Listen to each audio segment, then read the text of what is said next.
What if cars could talk to each other and prevent crashes? It may sound like science fiction, but the technology is already here, and the government is now launching a new year-long pilot project to test it. NBC's Tom Costello got a sneak peek. Tom, good morning to you. Good morning, Matt. We're talking about alarms, about warning lights, about even buzzers in your seat to warn you of a danger. If there's a danger on your right-hand side, you get a warning on your right cheek. On your left-hand side, you get a warning on your left cheek. You know, a lot of us have adaptive cruise control and radar systems that warn us and keep us away from a car ahead of us. But as we saw on the test track, this takes safety to a whole new level.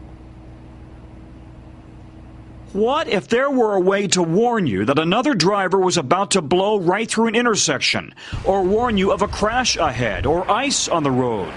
Now, researchers at the University of Michigan, the DOT, and 8 car manufacturers are launching a one-year pilot program involving nearly 3,000 vehicles, testing the latest high-tech crash avoidance systems. And we got to test drive it ourselves as a car nearly broadsided us.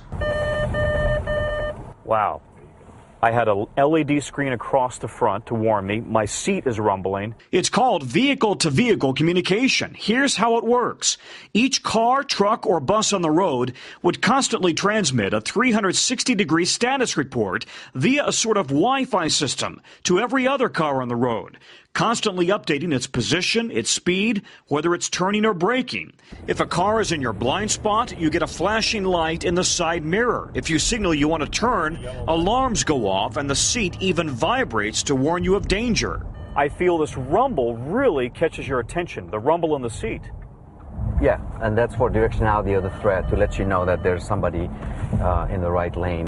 The system can even determine if a car isn't yet in your blind spot, but is approaching too quickly for you to change lanes. They're all transmitting the exact same message. So position, vehicle speed, acceleration. And watch again what happens when I pull up to an intersection where I have the green light, but an oncoming car blows right through the red. If I hadn't hit the brakes, he would have T-boned me. Exactly. This is one of the most fatal crashes, obviously, out there. If the technology works on a grand scale, the government could one day require it in all cars. Our number one goal is safety. Trying to prevent crashes, trying to prevent injuries, trying to prevent deaths. The system can warn you if a car far ahead has suddenly braked hard, helping to avoid a pileup, even if the road ahead is wet or icy. This is the future. Information technology has the potential to prevent crashes in the first place, and that's what we want to do.